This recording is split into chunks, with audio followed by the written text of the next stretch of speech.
আহ, কি বলছিলাম এই যে জয়ীর ব্যাপারটা নিয়ে জিজ্ঞেস করছিলাম, তাই তো? আহ,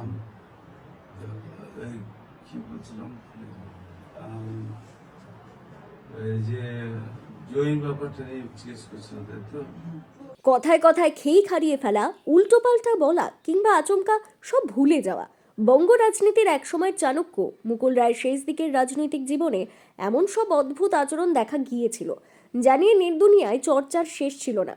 তবে এবার প্রায় একই ধরনের আচরণ করে চর্চায় চলে এলেন সাগরদিঘির তৃণমূল প্রার্থী বাইরন বিশ্বাস। সাম্প্রতিক এক সংবাদ সম্মেলনে তার অঙ্গভঙ্গি এবং কথা বলার ধরন দেখে নেটিজেনরা নতুন করে চর্চা শুরু করেছেন। সম্প্রতি অধীর চৌধুরীকে নিজের রাজনৈতিক গুরু হিসেবে মেনে নিয়ে এবং তার বিরুদ্ধে কড়া আক্রমণ থেকে বিরত থেকে রাজনৈতিক মহলে শোরগোল ফেলে দিয়েছিলেন বাইরন। আর ভিডিওতে প্রকাশ্যে এলো তার এক বিচিত্র আচরণের ভিডিও। সাংবাদিকদের সামনে বক্তব্য রাখতে গিয়ে বারবার খেই হারিয়ে ফেলছেন তিনি। কখনো জিজ্ঞাসা করছেন কোথায় ছিলাম আমি, আবার কখনো বিভ্রান্ত বলছে কি যেন বলেছিলাম। শুধু তাই নয়, বক্তব্য রাখার সময় দীর্ঘক্ষণ চোখ বুজে থাকতেও দেখা গিয়েছে তাকে। কোনো গভীর ঘোরে বা অন্য কোনো মানসিক পরিস্থিতিতে তিনি এমনটা করছেন কিনা তা নিয়ে দানা বেঁধেছে রহস্য। আর আপনাদেরকেও আমি বলছি, ওভার কনফিডেন্স নয়, ওভার অহংকারী নয়, অহংকারের কথা বলছি না। আল্লাহ ভগবানকে সাথে নিয়ে, জনগণকে সাথে নিয়েই কথা বলছি যে কি বলছিলাম এই যে জয়ীর ব্যাপারটা নিয়ে জিজ্ঞেস করছিলাম, তাই তো? প্রধান প্রতিপক্ষ যে কেউ হতে পারে, কিন্তু আমি চাইবো যে আমরা সব থেকে ঘৃণার নজরে দেখি বিজেপিকে।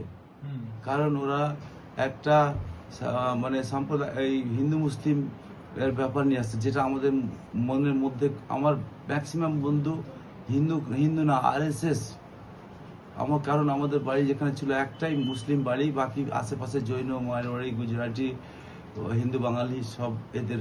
আমার ফ্রেন্ড সার্কেলটা মোটামুটি হিন্দুদের সঙ্গে বেশি, মুসলিমই কম বরঞ্চ। তো কি বলছিলেন? তো সোশ্যাল মিডিয়ায় নেটিজেনদের একাংশ এই ঘটনাকে মুকুল রায় সেই অদ্ভুত সময়ের সাথে তুলনা করছেন। ভোটের মুখে যেখানে প্রার্থীরা থাকেন আক্রমণাত্মক এবং সজাগ, সেখানে বাইরন বিশ্বাসের এমন বিভ্রান্ত রূপ।